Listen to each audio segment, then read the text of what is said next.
साथ दीक्षा भानुप्रिय। स्वागत है आप सभी का घमासान.com में। और आज हम मौजूद हैं बापट हॉस्पिटल में। यहाँ पर हमारे साथ मौजूद हैं डॉक्टर कविता बापट, जो बहुत ही फेमस गायनेकोलॉजिस्ट है और बापट हॉस्पिटल की ऑनर भी हैं। तो हम मैम से जानेंगे हॉस्पिटल के बारे में, साथ ही उनके करियर के बारे में, कोविड-19 के टाइम मेडिकल सेक्टर पर क्या क्या असर आया है उस बारे में भी।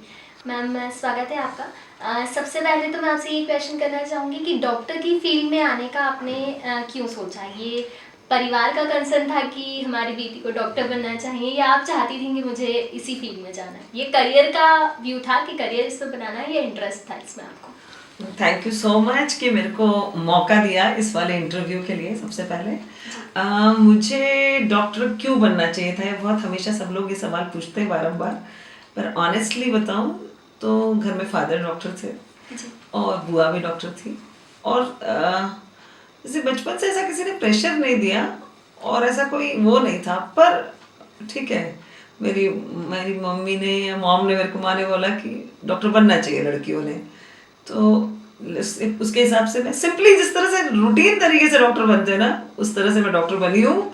मैं कोई दबाव में या कोई मेरे को बहुत अंदर से जागृत हो गई, मैं ऐसा कुछ नहीं हुआ। सिंपली जैसे डॉक्टर बनते हैं वैसे बन गई डॉक्टर। जी। आपने किस चीज़ में स्पेशलाइजेशन किया है? एजुकेशन की बात करें और आपके अचीवमेंट्स कौन से रहे एजुकेशन में? सब पर डॉक्टर बनने के बाद मैंने जिंदगी में एक बात सीखी कि जो हमारा पैशन है वही हमारा प्रोफेशन होना चाहिए। So while during studies and everything I found out कि ये ही शायद मेरा पैशन होगा, तो आई कुड मैनेज इट। तो प्रोफेशन को और पैशन को अलग नहीं रखा, इसलिए that was the best thing which happened to me. और मैं स्त्री रोग विशेषज्ञ हूँ, सबको पता है। और स्किलफुल होने का मतलब उसमें भी सर्जिकल स्पेशलिस्ट होने का मैंने ज़्यादा उस पर दबाव दिया है, बिकॉज ऑफ हिस्टेक्टमी और महिलाओं की समस्याओं में जो सर्जरी पार्ट होता है उसमें स्पेशलाइजेशन कह सकते हैं। पर मैं स्त्री रोग विशेषज्ञ हूँ। ओके, इतने सालों के करियर में आपने कहाँ कहाँ वर्क किया? स्टिल आप बापट हॉस्पिटल में ही मैं तो इन्वॉल्व हैं ही, इसके अलावा कोई और हॉस्पिटल है जहाँ आप इन्वॉल्व हैं, या कुछ मेंबरशिप्स हैं खास जिनकी बात की जाए तो? ऐसा कुछ भी नहीं हुआ। मैं पास हुई, मैं गवर्नमेंट जॉब में, मेरे को जॉब लगा 4 महीने या 5 महीने मैंने वहाँ पे नौकरी की एमवाई में। एक दिन सुबह आके मैंने अपने पेरेंट्स को बोला कि मुझे अब ये सरकारी नौकरी नहीं करनी। तो घर में बाकी सब डर गए कि अरे नौकरी मिली हुई है, उसको तुम छोड़ रही हो। तो मेरी मम्मी ने मुझे एक बहुत अच्छा सेंटेंस बोला है कि जिसको कचौरी भी अच्छी बनाना आती होगी ना, वो कुछ भी कर सकता है। तो तू कल छोड़ रही होगी नौकरी तो आज छोड़ दे। तो वो दिन था। फिर हमने 2 कमरे के मतलब 2 बेड के अस्पताल से ये बापट हॉस्पिटल शुक्ला में शुरू किया। पैसे की बहुत मारामारी थी, पैसे थे ही नहीं ऑलवेज। फिर भगवान की कृपा बनी रही और धीरे धीरे अस्पताल वी कैन एनकरेज, और इसीलिए वो बापट चौराया भी कहलाने लगा, बिकॉज वहाँ टेम्पो टुम्पू सब रुकते थे उस जमाने में, और वो बापट अस्पताल कहलाने लगा। इट्स नॉट बिकॉज कि हमने कोई बहुत अचीव किया है तो बापट चौराया हो गया, वो इसलिए हो गया क्योंकि यहाँ पे कुछ था रहे। तो just we started it gradually. और मैं किसी से भी ऐसे एफिलिएशन नहीं, पर हाँ मैं फेडरेशन OBGYN के लिए वाइस प्रेसिडेंट हूँ, जो 38,000 मेंबरों की संस्था है, और मैं मैक्सिमम वोट से चुन के वो पढ़ी हूँ। तो एक ये कह सकते हैं। अदरवाइज हॉस्पिटल बोले तो केवल अपने हॉस्पिटल मैंने रन किया है। जी, अचीवमेंट्स की बात करें तो यहाँ पर इतने सारे अवार्ड्स तो हमको दिख रहे हैं, बट आप बताएंगी कुछ खास जो आपका अचीवमेंट रहा है? अचीवमेंट, सबसे अच्छा अचीवमेंट है जो मरीज यहाँ पर थैंक यू बोल के जाता है। That is the best achievement for ever in my life. जब मरीज ऑपरेशन करा के घर जाता है और जो बोलता है ना कि आपने मेरे साथ किया, that's number 1 achievement. Number 2 achievement awards तो क्या है, नई दुनिया नायिका अवार्ड दे दे, कोई दूसरा अवार्ड दे दे, कोई इंडस्ट्री अवार्ड दे दे।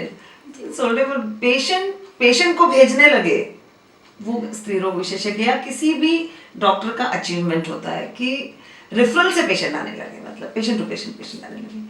और एक अचीवमेंट में माना जाए कि जितना चैरिटेबल काम कर सके, विच आई ट्राई टू डू, और कर भी लेती हूँ थोड़ा। जी, अभी आपने कहा नेशनल नायिका अवार्ड के बारे में, तो ये आपको क्यों दिया गया था?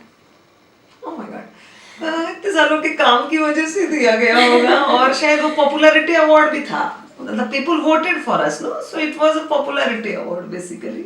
तो आई थिंक लोगों ने वोट किया इसलिए जीत गई होंगी। जी, कोविड का टाइम ऐसा रहा कि मेडिकल फील्ड पर इस समय सबसे ज़्यादा बर्डन था, तो किस तरह से आपने वर्क किया इस समय? देखो 3 चीजें हुई कोविड के टाइम में जो मुझे समझ में आई। एक तो जो बीच वाला तबका था जो बहुत पे नहीं कर सक रहा था और बहुत गवर्नमेंट हॉस्पिटल में भी नहीं जाना मांग रहा था, उनको ना ऐसा ग्रीन जोन वाला स्मॉल सिंपल अस्पताल चाहिए था जो जहाँ डॉक्टर भी अवेलेबल हो जाए, सब हो जाए। तो उन दिनों कोविड के दिनों में डिलीवरीज ज्यादा हुई बिकॉज उनको जहाँ पर कोविड से समस्याएं से जूझ रहा है वहां भी नहीं जाना है और जहाँ पर लोग पैसे ज्यादा ले रहे हैं वहां भी नहीं जाना है। तो एक अस्पताल को भी एडवांटेज हुआ और जो लोगों को मैं सुविधा दे सकी कोविड की वो दे सकी। और दूसरा उन दिनों डर इतना हो रहा था कि जिस अस्पताल में हम जाएंगे वहां से इन्फेक्शन लेके बाहर न जाए। जी। तो जैसे 2 प्रकार के अस्पताल हो गए थे, एक तो पूरे कोविड अस्पताल हो गए थे और एक नॉन कोविड अस्पताल। तो we can say it was a non Covid hospital का लोगों को प्रोवाइड कर सके विथ मिनिमम इन्वेस्टिगेशन। वो बहुत इंपॉर्टेंट पार्ट रहा। लोगों के पास ऐसे फालतू पैसे नहीं थे कि मैं ये भी जांच करा लूँ, वो भी जांच करा लूँ, वो भी जांच करा लूँ और मुझे बाहर निकलूँ तो मुझे भी कोविड हो जाए। तो that was the added advantage with a minimum investigation, minimum medicine we could do it. 2-3 महीने किया मतलब, पर इनिशियल मंथ्स में भी डिड इट। कोविड के टाइम सभी ने अप्स एंड डाउन्स देखे हैं, तो क्या आपके सामने कोई चैलेंजिंग फेस आया इस समय? भगवान की कृपा है ऐसा नहीं बोल सकते। अप्स एंड डाउन्स कैसा है? Ups and downs not in the financial way, पर एक जनरल डिप्रेशन वेव तो रही, सबको रही। वो बहुत बड़ा डाउन है कि अपन जा नहीं सक रहे हैं, आ नहीं सक रहे हैं। हर शनिवार रविवार कहीं मीटिंग कॉन्फ्रेंस सब में जाते थे। तो that is number 1 is the depression and another second is a fear. डर डर डर भी अप्स एंड डाउन्स में आता है। तो वो डर भी लोगों को बना रहा। आज भी डर है हम सब लोगों को बिकॉज बीमारी तो बहुत बड़ी आई थी, मतलब पेंडेमिक वाज बैड। कोविड-19 के बाद मेडिकल सेक्टर में कई सारे चेंजेस आए हैं, गवर्नमेंट भी नए रूल्स लाई हैं, तो वो कितने हद तक सही जा रहे हैं और क्या बेहतर हुई है पहले से सुविधाएं मेडिकल फील्ड की बात करें तो कोविड के बाद? हमारा असेसमेंट करने का तरीका बदला है, पेशेंट का भी समझ बदली है थोड़ी। जैसे क्लेanलीनेस हाइजीन, हमारे इंदौर को वो प्रॉब्लम तो कम ही है, क्लेanलीनेस हाइजीन के भी ऑलरेडी है, पर पेशेंट असेस करना मांगता है। मतलब जैसे मुझे कोई सर्जरी करनी है, कुछ करनी है, तो जो प्रोटोकॉल्स और guidelines we use to follow, ऐसा नहीं कि हम प्रोटोकॉल्स और गाइडलाइंस यूज नहीं कर रहे थे, पर वो बेटर हुए हैं। इसका इम्प्लीमेंटेशन ज्यादा होने लगा है, हम लोग उसको ज्यादा जिसको कहते हैं ना बारीकियों के साथ हम इम्प्लीमेंट कर रहे हैं उन सारे के सारे गाइडलाइंस को। नंबर 1। नंबर 2, चेंज के फॉर्म में बहुत कुछ सीखा है लोगों ने। दिस इज बिकॉज ऐसी अननोन सी बीमारी तुम्हारे यहाँ फैली हुई है, so people red lot. And number 3, हम नहीं भी बोले तो लोगों ने वेबिनार पे इतना एजुकेशन कर लिया है, डॉक्टर्स ने, बहुत बड़ा चेंज है। आज घर बैठे बैठे लोगों ने बहुत एजुकेशन किया, every branch I think, not in doctors, in everyone. तो because of this education part I think उसका इम्प्लीमेंटेशन तो करेंगे ही ना, हम पढ़ेंगे कोई चीज तो इम्प्लीमेंट तो करेंगे ही ना। That's the added advantage you can say. तो आपके प्रोफेशन की बात की जाए तो इतने सालों के एक्सपीरियंस में आपने कई सारे केसेस हैंडल किए होंगे, तो अब बच्चों को लेके जो अवेयरनेस की बात करें हम, तो लोगों के बीच में आई है कि नहीं? मैं यहाँ पर ये पूछना चाह रही हूँ कि लड़कियों को रहता है कि हमें अभी बेबी नहीं चाहिए, अभी जॉब है, पहले करियर देखना है, तो उस चीज़ में क्या आप डिफरेंस आया है कि नहीं बच्चे एक सही एज तक सही रहते हैं? इट मीन्स कि they don't want to plan baby early. I think ये भी एक पार्ट ऑफ वुमेन एम्पावरमेंट ही है, because they are able to take their decisions कि मैं कब बच्चा पैदा करूंगी। I think it's a good decision. पर फिर भी एक एज जो नॉर्मल एज है जब तक कर लेना चाहिए बच्चे, that should be there, because उसके बाद अननेसेसरी इनफर्टिलिटी ट्रीटमेंट्स लेने पड़ते हैं, अननेसेसरी डॉक्टर्स के चक्कर लगाने पड़ते हैं, ओवेरियन रिजर्व कम हो जाता है। तो यंग लड़कियों को डिसीजन पावर मिले कि मैं अपना बच्चा कब पैदा करूंगी, it's a best thing because they are financially independent. But ये भी उनको समझना होना चाहिए कि मुझे कब करना है और कब नहीं करना है। दिस इज द क्वेश्चन, यही क्वेश्चन था। एक और प्रश्न है कि बेबी गर्ल्स को लेकर लोगों में पहले रहता था कि हमें गर्ल चाइल्ड नहीं चाहिए और लड़का चाहिए, प्रेफर लोग लड़कों को करते थे, तो क्या आज भी वही सिचुएशन है या चेंजेस आ गए? क्योंकि आप डॉक्टर हैं तो आपने बहुत पास से देखी होगी। बहुत अच्छा पॉइंट बता रही हूँ कि अपने मध्य प्रदेश में इसका इम्प्लीमेंटेशन बहुत अच्छा हुआ है, वेरी स्पेशली इन इंदौर। तो ये क्वेश्चन पूछना भी गड़बड़ है और इसके ऊपर जवाब देना तो और भी गड़बड़ है। एम आई राइट? क्योंकि आई डोंट थिंक कि कोई इस पे चर्चा करने की हिम्मत भी करता होगा, मेरे चैम्बर में तो नहीं कर सकता, ऑनेस्टली ऑनेस्टली ऑनेस्टली। और वी डोंट प्रेफर कि कोई करे इस टॉपिक पे डिस्कशन। आई प्रेफर कि लोग खुश होते हैं, पर बेटी भी हुई तो इक्वली खुश होती। शायद ये तो 15 साल से ऐसे ही चल रहा है। आई थिंक मेरी तो मेरे साथ ऐसा, उनको मालूम है यहाँ बोलना खराब हो जाएगा। आप कई सारे केसेस हैंडल करती हैं, तो आजकल देखा जाता है कि अधिकतर सर्जिकल प्रेगनेंसी देखने में आती है, तो उसकी क्या वजह है कि नॉर्मल ना होकर डिलीवरी सर्जिकल की ओर ज़्यादा बढ़ रही है? ये क्वेश्चन बहुत बार पूछते हैं कि सिजेरियन सेक्शन का रेट ज़्यादा क्यों है, सिजेरियन सेक्शन रेट ज़्यादा क्यों है। तो कोई बहुत अच्छा जवाब है इसका, मतलब जो विच वी हम फेडरेशन ओबीजीवाइन में भी देते हैं इसका जवाब।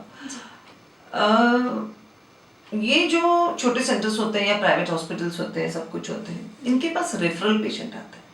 मतलब एक हाई रिस्क प्रेगनेंसी की डॉक्टर कविता बापट है, 30 साल से प्रैक्टिस कर रही है, तो कौन सा मरीज जाएगा जो रोज सुबह शाम डिलीवर होने वाला नहीं आता है? उसको कुछ प्रॉब्लम्स होती हैं, जैसे डायबिटीज़ है, कुछ उसको कभी थायराइड है, उसको कुछ पुराना सीजर हुआ है, तो ऑटोमेटिकल सर्जिकल रेट उन हॉस्पिटल्स में ज़्यादा होंगे, बिकॉज वो पेशेंट का रेट ही वैसा है। पर हमारे यहाँ कोई ओवरऑल सिजेरियन सेक्शन रेट नहीं बढ़ा है। ये लोगों को गलत धारणा है कि हम सिजेरियन सेक्शन रेट ज़्यादा था। सफिशिएंट नॉर्मल डिलीवरीज होती है सरकारी अस्पतालों में, रूरल एरियाज में, even at private, but definitely private setup में सिजेरियन सेक्शन दिखता ज़्यादा है, पर होते वो हाई रिस्क पेशेंट है क्लास वाइज भी। और ये कोई कारण नहीं है कि वो जोर नहीं लगाती है इसलिए सीजर हो रहा है या ऐसा कुछ कर, नो नो नो, डॉक्टर पूरा टाइम देता है, डॉक्टर को भी तो प्रैक्टिस करनी है आगे, है ना? मैम थोड़ा सा पर्सनल क्वेश्चन पूछूंगी कि आपके प्रोफेशन में आपकी फैमिली का सपोर्ट कैसा रहा, किस तरह आपकी फैमिली ने आपको? नंबर वन सपोर्ट रहा। आज मेरी मदर इन लॉ की वजह से मैं यहाँ पर हूँ। मैंने एक दिन अपना घर नहीं देखा, 2 दिन अपने बच्चे नहीं संभाले, मेरा सारा का सारा काम मेरी मदर इन लॉ ने घर भी चलाया। मेरा सिर्फ प्रोविजन होता था कि वहाँ 4 मेट्स तैयार कर रखूँ, और full support with husband, because मेरा प्रोफेशन ऐसा था सुबह 8 बजे से दूसरे, अभी तो डिफरेंट हो गया है, पर मैंने स्टार्टेड प्रैक्टिस 40-40 50-50 डिलीवरी महीने में होती थी, वो जमाना बता रही हूँ 30 साल पहले वाला। तो सपोर्ट सिस्टम घर में नहीं होता तो क्या ही कोई पहुंचता है यहाँ पर। तो number 1 support is my mother in law, number 2 is my mother, and 3rd is my husband, और चौथा बच्चे भी बेचारे वो सफर हुए, support system too much support. एक सक्सेसफुल डॉक्टर होने के बाद आप महिलाओं के लिए वुमेन एम्पावरमेंट के बारे में क्या कहेंगे? तो रोज डे टू डे मैसेज देते हैं हम, women empowerment women empowerment women empowerment.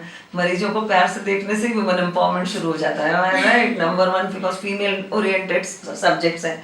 Number 2 बार बार जो गवर्नमेंट का भी नाता है, बेटी बढ़ाओ बेटी बचाओ, तो है ही, प्लस वुमेन एम्पावरमेंट में एजुकेशन तो नंबर 1 पॉइंट है। फाइनेंशियल स्टेबिलिटी एंड फाइनेंशियल जिसको बोलते हैं स्टेबिलिटी इज इम्पॉर्टेंट, वो यदि बनी रहे तो कोई लड़की को तकलीफ नहीं है। 3rd एंड मोस्ट इम्पॉर्टेंट, जितना हम वायलेंस अगेंस्ट वुमेन के ऊपर भी काम होगा ना, बिकॉज जिसपे जितनी चर्चा नहीं है जितना उसका वो है, इस पे यदि कंट्रोल आएगा तो automatically things will be better, and that's all. So education and finance 2 चीज़ें बहुत इम्पॉर्टेंट है।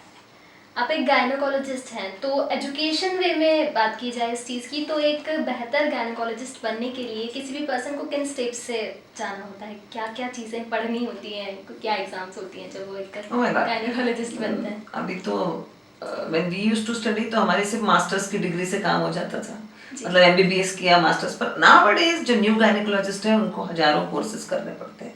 जैसे मेरा अपना भी, मैं कोर्स चलाती हूँ, वेजाइनल सर्जरी सिखाती हूँ, तो आजकल लोगों को फीटल मेडिसिन है, रिप्रोडक्टिव मेडिसिन है, उसके ढेरों फेलोशिप्स करनी पड़ती हैं और ढेरों पढ़ाइयाँ करनी पड़ती हैं। तो व्हाट यू आर आस्किंग कि कहाँ से स्टेप्स होते हैं, तो 12th के बाद पीएमटी पीईटी जो देते हैं, एमबीबीएस करते हैं, फिर मास्टर्स का एग्जाम देते हैं, पर अभी सिर्फ मास्टर्स से काम नहीं चलता है, उनको सुपर स्पेशलाइजेशन करना पड़ता है।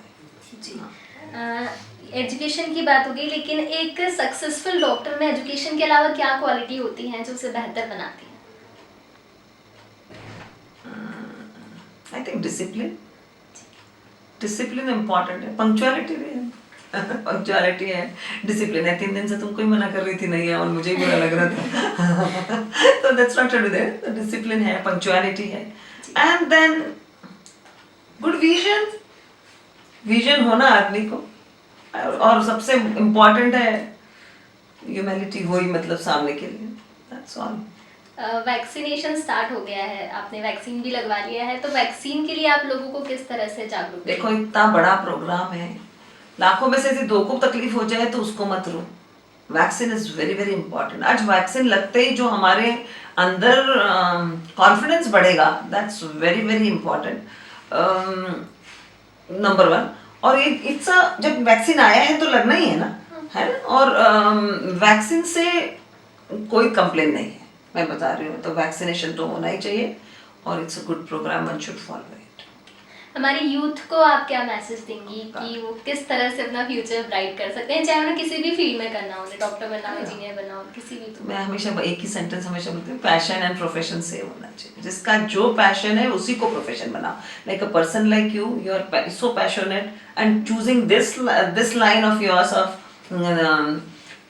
thing. So I think whatever you do, number 1, passion and profession should be skin, and number 2 is have some skill in your life. Whatever dexterous skill one should have, that is the best thing which can have. तो आज doctor कविता बापट से हमने बात की, कई सारी बातें जानी, उन्होंने वैक्सीनेशन को ज़रूरी बताया है। तो वैक्सीन के बारे में जो बातें आपके सामने आ रही हैं उन पर ना जाए। वैक्सीन गवर्नमेंट ने आपके लिए और आपके मतलब आपके अच्छे के लिए ही लाए हैं, तो आप ज़रूर वैक्सीन लगवाएं। साथ ही युवाओं के लिए मैसेज है कि अपना पैशन बरकरार रखें, और अपने पैशन को ही अपना प्रोफेशन बनाएंगे तो वो आपके लिए अच्छा रहेगा। Thank you so much ma'am. Thank you so much. Subscribe our channel and press the bell icon for more updates.